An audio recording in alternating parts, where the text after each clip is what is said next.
What's up people, I'm Potato Noir here with a new compact super smelter bamboo farm design. If you'd like to skip to the tutorial, go ahead and jump to the time shown in the screen. Otherwise, keep watching for an explanation of how the farm works. This farm uses 64 furnaces to smelt items lightning fast while still being very small. It also draws upon its own bamboo reserves to refill the farm using a smart Minecart delivery system. The most impressive part about the farm is that it can smelt 9 stacks of items and deliver them into the output chest in just 2 minutes total. Additionally, in 1.20 you can craft all sorts of new blocks out of bamboo, so this farm gives you access to this wide build palette as well. This farm works by 4 lines of 16 furnaces leading directly via hoppers into this one chest here, meaning for less time that you wait until your items come from the furnaces into the chest. So the input for the farm works by holding shift and double clicking your items into the chest, so we can go ahead and time how long it will take for exactly 1 stack. The cart will go and deliver all of the items via hoppers to all these furnaces here, making sure there's exactly 1 per each furnace, and there are 64 furnaces total. So as you can see, each furnace is lit up from 1 sec, which means that all the items are evenly distributed. No items are in this cart, and it returns to this spot, and the items are already starting to be collected into this chest right here, where they will come fast since there are 4 hopper lines total. And there you go, it's blazing fast. And over here we have a smart collection system for the bamboo, so that whenever all of your furnaces are full of bamboo completely, and then back in the hoppers, which there's a little bit left right now, but whenever all those furnaces fill up, then your farm will put the overflow into these this row of 10 chests here. And what that does is it enables the farm to use all of the bamboo from storage to fill up the farm again if you run it out. So the farm knows that it is time to get the items out of here via this gate right here. And let me just walk you through the path of the hopper minecart real quick. So it'll begin up here where it will go and gather all the bamboo from the flying machine, taking the bamboo down up here. At the end of its journey, it will go pass down through this first checkpoint right here, which it just failed. This station will send the cart unless it fails this check right here. So we have a little hopper comparator which has 1 stack. So what that's doing is we want to make sure the cart has at least 1 stack before, so that it can go and fill up all of the furnaces evenly. So then if it has less than that 1 stack, it will not trigger this comparator right here, and it will go straight, which will snap the cart onto this track, and then snap the cart onto this track and get more items from storage, and then we'll come and go directly into the furnaces and not go back here anymore. But if it does activate this redstone signal right here, it will switch this track just before the cart gets there, and it will send it just directly to the storage anyway, so that if the cart already has a full stack, it'll go directly into the storage like we want it to. So after the cart has picked up that items, this water slows it down so that it can pick up at least a full stack. It turns out to be about 1.5 stacks or so. It'll go and it'll deliver all those items into all of the hoppers leading into the back of the furnaces, which is where the bamboo will deliver right there. Once it has passed through all the furnaces, it will loop around and come back here, where it will go up to its second check, which is this detector rail and comparator right here. And what this does is, if the hopper still has a full inventory, or all of the hopper is full, it will open this line here and power this redstone repeater, which will change this rail to flip right here, which will send the cart into delivering items into all the storage. And this is a smart storage delivery system that'll deliver exactly the same amount of items to each slot right here. You want to make sure all the items are even in these chests here, and that's so that if at the end of the farm, when all these fill up, you don't have 1 chest with just like 1 stack left and the rest of them full, because that way when the cart comes by, it'll just deposit 1 into that 1 chest and it'll be stuck here for a really long time, which will waste drops up here, creating a little bit of lag and also being kind of inefficient as far as the cart delivering things on time. So my advice to you would be to take exactly 1 stack out of each of these whenever you want to come get some from the farm, and then you can go ahead and dump the rest in this little overflow chest, which the cart will come by and pick some out of whenever it's going down here. So the overflow can go in this chest here, which will get items taken out of it, but not any put it in it, so that it doesn't have to be any kind of even amount. So that's how I would recommend to keep the items even, so that the cart will deliver exactly as it should. So as you can see, even if the cart is mostly full, it'll still have enough momentum to get around these powered rails right here, using just 2 in the middle. So now the cart will pass back up, and it should go directly into storage since it has a full load right now. So there it goes into storage. And at the back, it goes to a little smart detection system so that if there's any items left in the hopper, it'll turn off this segment and long enough for the hopper to stop on it, and then it'll turn back on and send it back on its way. And it'll keep on doing this until the hopper is empty, and it'll deposit 20 items total each run, so it'll go 10 out and 10 back, and it'll deposit exactly the same amount. So you can see there's 16 now, then there'll be 18, and even that goes for this chest on the end because there's this little bit of buffer that makes it exactly the same. If you like, there's a little lever right here to where you can manually turn this off. This is so that if for some reason you get a different amount of items in each of these chests, you can pause the delivery system right here. And it also works if the cart comes from this side, it'll also stop directly where it needs to. This is just so that if you need to do some maintenance on the number of items in here, you can pause that cart real quick. Alright, so the cart should be just about done. One more round, and then it will get sent back out through the rest of the track. And see, there it goes. Down here, you'll see this throughout the farm a little bit, which will change if you rotate the farm. Right now I have the front facing east, so if you want it to be exactly like that, you can build it facing east. But the farm can be flipped if you know what you're doing on these rails here, if you know how to power rails to switch sides. So see, for example,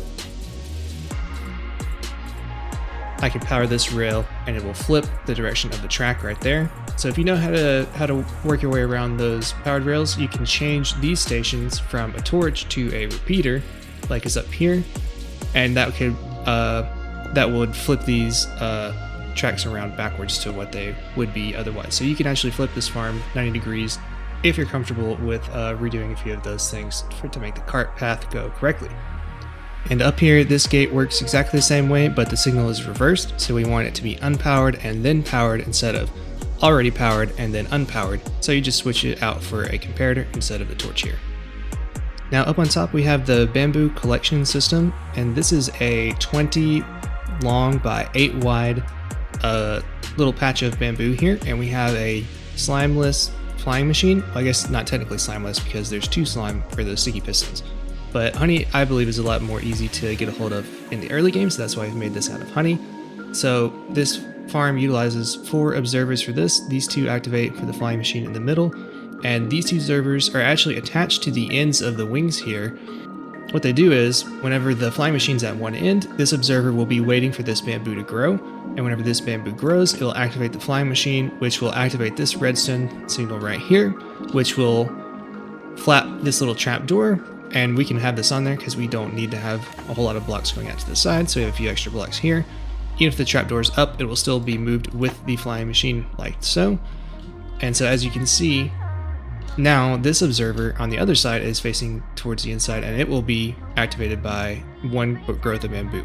The reason we have this go back and forth so often is because if there are more if the bamboo is taller, that means that there will be more lag for this farm. So we wanted this flying machine to go forward more so than most, which will mean that your farm is a little bit less laggy, producing bamboo at a little bit more of a steady flow instead of in larger bursts, meaning that the cart can pick it up a little bit better and not have to worry about large volumes at one time, maybe have entities despawning. So as you can see, the redstone signal travels from the observer into these 2 blocks and will power this block softly, which will flap that trapdoor, which will activate the observer and will activate the flying machine. The farm only needs 1 immovable block behind here, so that's what this furnace is, and the rest are leaves so that the honey won't stick to it, so that's why you see leaves here, so that the honey won't take those blocks away. But the only immovable block you'll need is 1 furnace, and the rest, this needs to be a block that can be powered by the observer, so it can't be leaves. And this one needs to be a block that can be softly powered, so it also can't be leaves. So that's why you have this kind of strange looking setup here.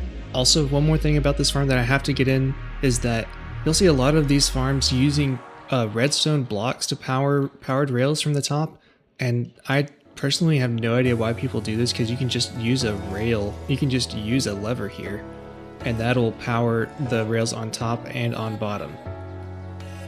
This farm will save you a ton of redstone because the only 2 that you need redstone blocks for are in the very center, because there's no other way to power them with the levers, but all the other powered rails can be powered with these levers from the top rail right here, which will save you a ton of resources.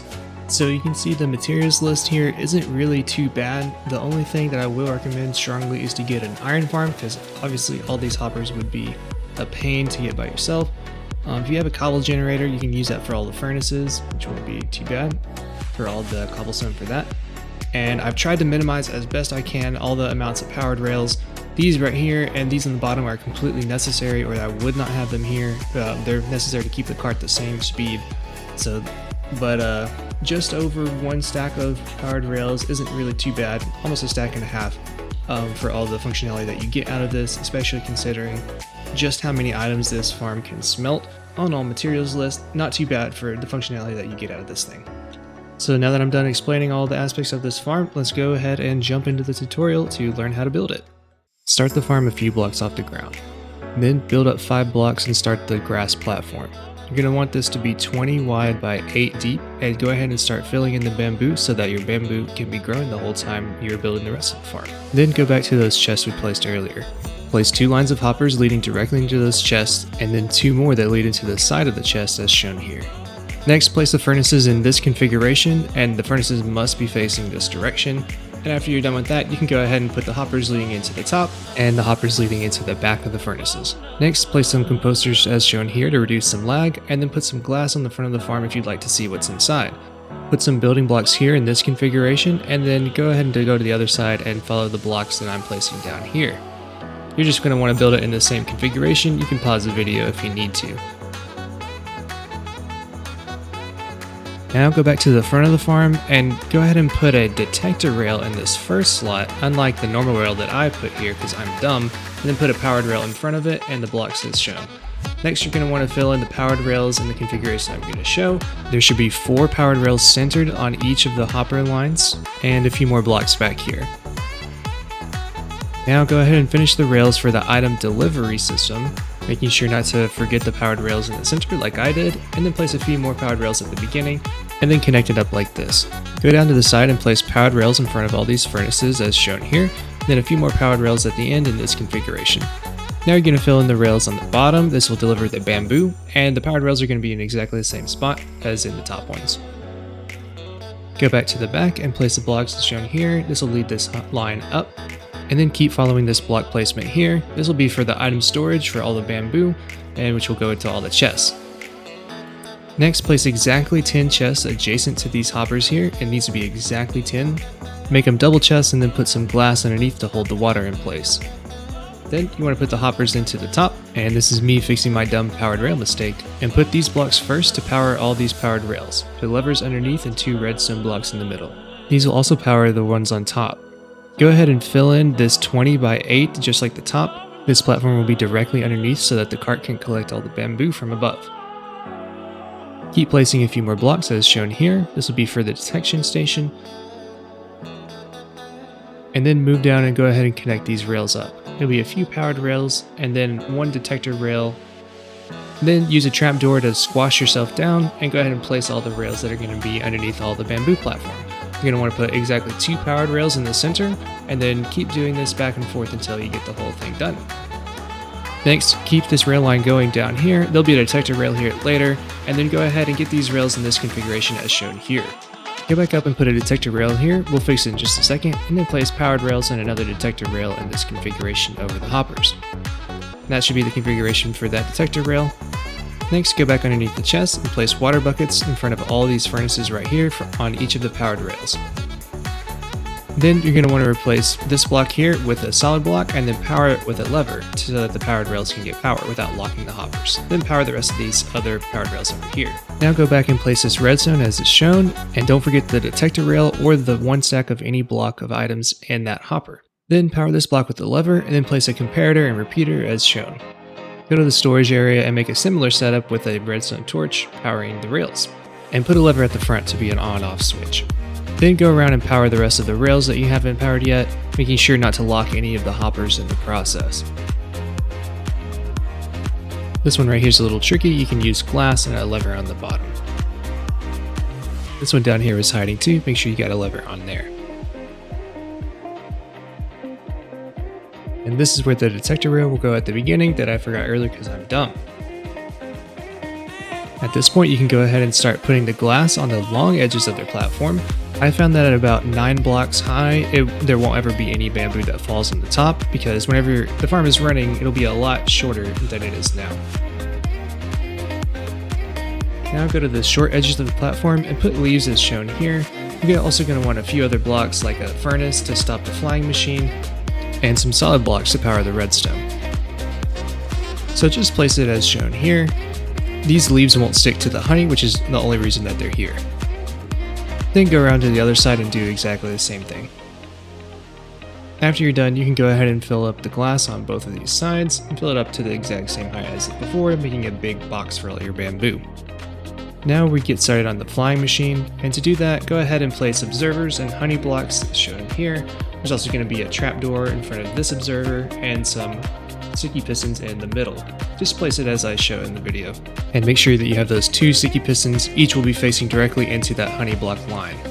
If you place everything right and the redstone behind, it should go ahead and be able to go ahead and start clearing out the bamboo. The levers on the front are if you want to manually send it, or if you leave the lever on, it will stop it. Now go ahead and put your hopper minecart in, and it will go ahead and start collecting all the bamboo and should be working properly. Place a minecart with chests at the front and fill in this redstone that will send it as soon as it gets any item in. And don't forget this bamboo we took out earlier. If you're still here, thanks for watching, and let me know what you liked about the farm in the comments. I'll catch you in the next video.